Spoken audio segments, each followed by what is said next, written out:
predictability. The milkman, the paperboy, evening TV. Everywhere you look, there's a heart, a hand to hold on to. Everywhere you look, there's a place of somebody who needs you.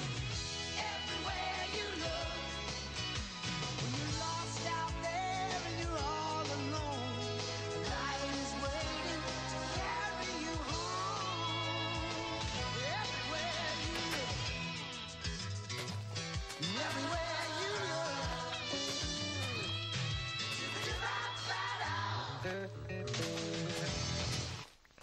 All right, welcome back. I think I may have queued up the wrong TV show theme song this time, but I do think I got a little more high-tech in its sound quality, so I at least have that. So welcome back to day 3 of my Minecraft hardcore challenge for the month of June in the year 2015. If you remember last time, I almost died twice. My goal today is to prevent that from happening. So I'm going to work on my little aquatic farm during the day since it was a pretty big failure at night. I also realized in the course of just simply trying to stay alive last time that I may have incidentally broke one of the rules, which is I lodged too close, or I might have lodged too close to the village, because that puts them in danger by making mobs spawn, and then they apparently have the same vow of non-violence that I do, and there, I get my hoe ready, and just simply die. Although they're not as sophisticated as me in terms of running away and hiding, so they just die. And so I need to be kind to my nearby brethren and hole up in the evening somewhere else, not over here. So let me get some stuff. All right. So the other thing I think I'm going to do from watching other people's videos is I'm going to make lots of cobblestone steps.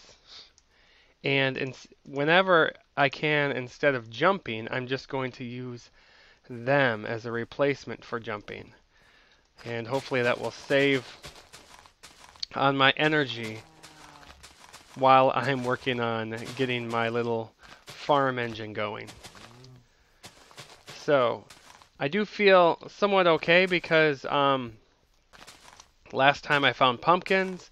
I have a chicken place going on here. In fact, let's get rid of. I don't think I was picking up any of these seeds, and there's 2 creepers over there. That's not good. Okay.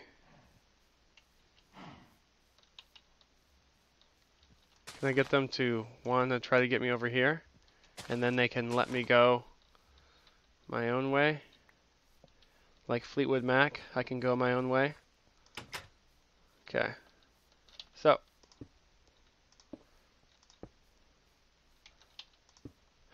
I am littering the landscape with these things, just like in the real TV show. Okay. So. Oh, there you are, chickens. Good girls. Or, yeah, I guess they're girls because they are laying eggs. 2, 3. Okay.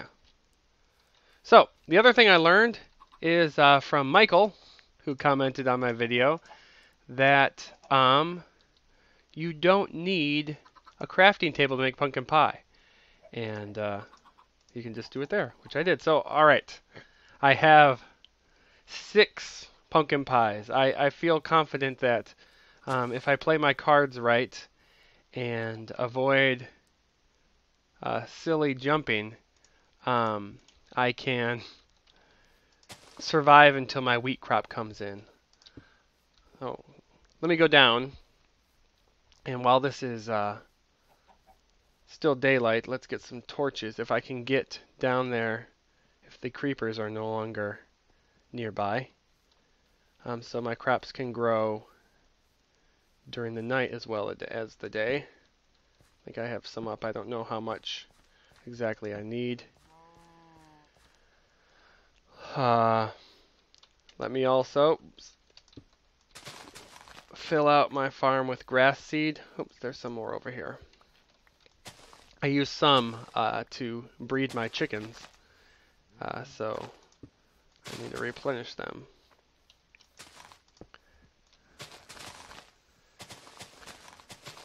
So I feel a little better than I did last time, although I think that really set me back last week, or last episode, just trying to stay alive to get the next food. I feel like I'm not quite living paycheck to paycheck like I was last week. Or episode. I keep saying last week. That was this week. Now, I've been watching some other people's videos and certainly felt bad about how well they're doing and how poorly I'm doing, but this is my own world, and I'm going to try to make the best of it. In addition to video games and things, I'm an avid board gamer, and I don't tend to be competitive in terms of winning the games I play, but I think my strategy is always to try to make the best of what I've been given, so that way even if I don't win, I kind of have a goal for myself. And I think with this challenge of just how poorly I did early on, I think if I can kind of recover from my bad start and eke out a life for myself here, I think I'll consider that a win. I'm going to check just to see if we have any eggs. Alright, so I'm way far away from trees. Oh, there's an egg, that's good. And I can't pick it up. What don't I need? Gravel. Okay. I should probably start working on some sort of house since I have my farm intact. I say a lot. And I was just about to say it again. So I'm going to get this tree and get a little farther away from the village to keep them safe. And I don't think I'm picking up any of this because of... Let's get rid of this andesite, even though that's really close to my first name, Andy. I want to keep the wood.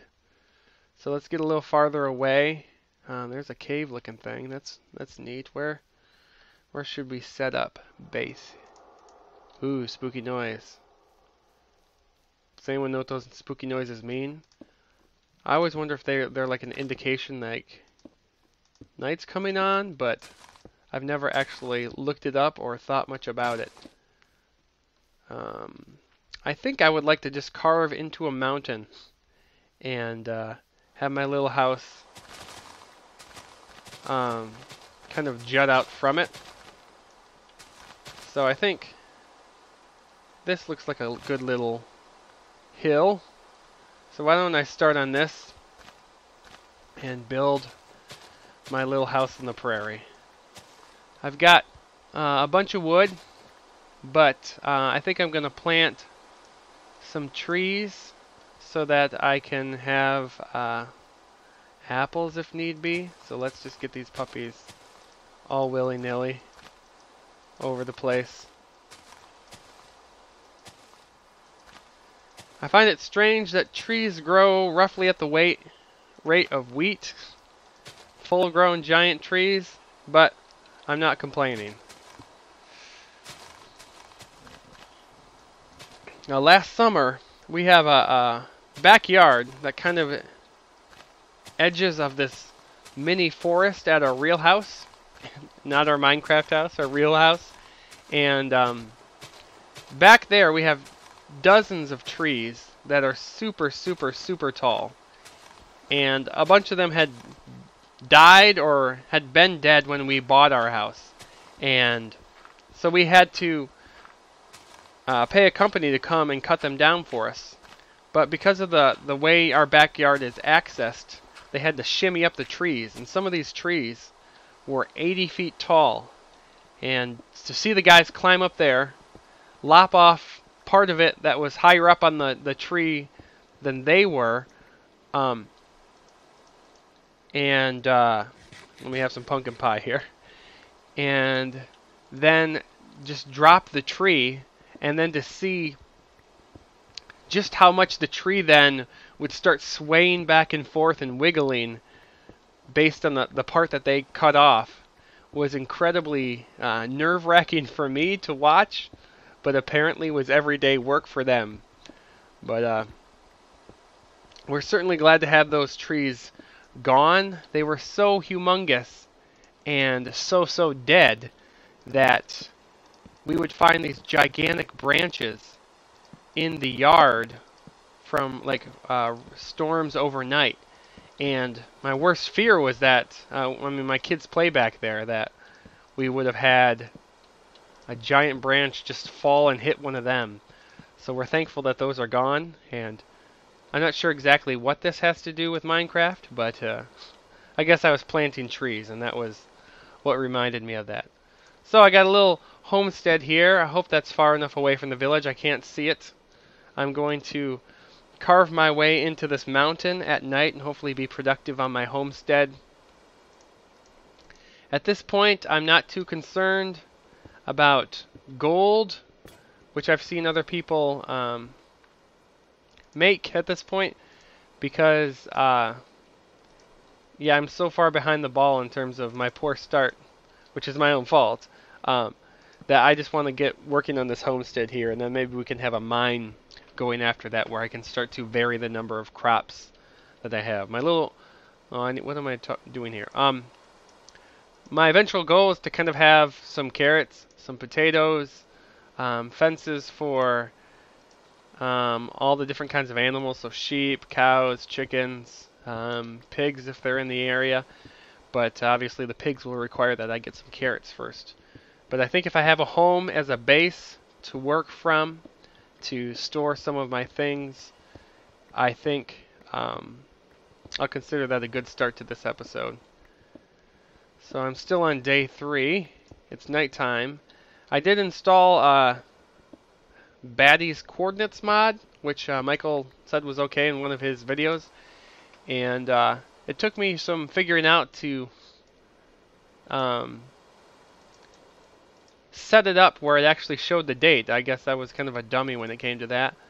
But I have that now. So in the top left corner it says day 3, so I know where I'm at with that, and hopefully it won't run over like I have the past couple times. So we have stuff to store our things in. Oops, I didn't want to get rid of you guys. Pick them up. So let's get some wood here. Although I'm cheating on my cover by doing this into a cave, I don't want, or into the side of a mountain or hill here, I don't want to have exposed wood. I would like it to make nice and cozy, like the Ingalls had a wood house. So that's my goal here. Let's see how far back we got. We have 1, 2, 3, 4, 5, 6. So let's go 7, 8, 9, 10, 11. Let's call that. So we have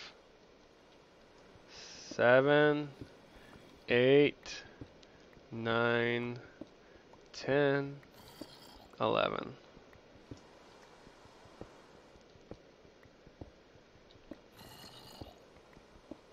Now, I don't know if that zombie I'm hearing is outside, above the hill, or, whoa, heard an Enderman noise, or is I'm nearing a cave. I hope not. I'm hoping not building near a cave. I guess I can't sleep in a hardcore challenge, so it doesn't matter that mobs are nearby. Just gotta light this place up, and I don't think I'll have to worry about anything with that. So while I'm doing this, I might as well ramble a bit. When I told my wife that I was going to be doing this, first I felt kind of weird that I had to explain to her what. I said, honey, I'm going to be in my office, and you're going to hear me talking to myself. I have not gone crazy. There's this weird little Minecraft challenge thing, and Please don't leave me. But I told her what the theme was, the Little House on the Prairie. And, oh, I love Little House on the Prairie. So we talked a bit about that. And in the course of that, we talked. I said, well, how many seasons do you think Little House ran? And I didn't know either, so we both guessed. I had her guess, and then we did an over-under on it. She guessed 10 years, or 10 seasons. I guessed the under. I thought it might have been close to that, but 10 seasons is a long time to run. And when I looked it up on YouTube, it was 9 seasons. So she was really close, but I will take the victory because I did take the under on that. So, Little House on the Prairie, 10 seasons, which is a good run for a show. And lots of things changed from the beginning to the end of that show. I only remember a handful of episodes. I didn't really watch much. My wife watched much more than I do. It was on in the afternoons when I would get home from school, but they were also cartoons then. So what I caught then was usually only if my mom had it on. But it started off, I mean, Laura Ingalls is this really little girl. And I know it's not just a TV show, it's also, or it started as a book, but my experiences with the TV show. But by the time the series closes, she's married. I believe she has kids or is close to that. Her sister's married and starts this school, I believe, for blind people. But the only memories I have of that show are of an episode where a literal snake oil salesman comes in and tricks Laura into buying some snake oil and getting in trouble with that. And then the only other memory I have is that kind of creepy bearded single guy. I believe his name was Mr. Edwards. And for some reason he always creeped me out. When I told my wife that I thought he was creepy, she thought I was crazy and that he was a nice old man. But whenever I think of a creepy old man, for some reason Mr. Edwards comes into my head. Am I full up here? No, I'm not going to jump to get this cobble. But yeah, I have very limited experience with Little House on the Prairie. It's let's just say for young boys, I don't think that they were the main target audience of that episode or show. I know the name Almanzo, and I thought that was a ridiculous name, but I'm sure it was normal back then. I don't know who Almanzo married. He married one of those chicks there. There's a Alfred. There's Nellie, I believe, who was like the worst person in the world, who was kind of a bully, a rich brat, and she had a brother. I think his name was Willie. I'm gonna have to look all this stuff up. If you're listening or watching this, you already know if I'm right or wrong or not. No, did I run out of? Well, I guess I have a little bit left. So it is still day 3. I have my house started here. I want to get a wood roof on it too, but it's going to have to wait. Look at that tree I planted is already fully grown. There's witches. I don't think I can go out there with witches. So this episode has to almost be done, I believe. If it's so dark out, I mean bright out. Oh, there's a witch just outside my door. Maybe she's the snake oil salesman. She's trying to sell me. Although I believe the way witches try to sell you things is by throwing their product at you. Okay, it's day 4. So thank you for joining me for this episode. A little bit less hectic. I believe I was efficient in getting things done. But I think I have a good, solid foundation now. I have 5 pies. I have a crop that's growing overnight. And I think by the next time I can start to make my way in the world, I can start to mine, maybe find some gold, and catch up to everyone else out there who's doing so much better than me. Once again, thank you for watching, and have a great day.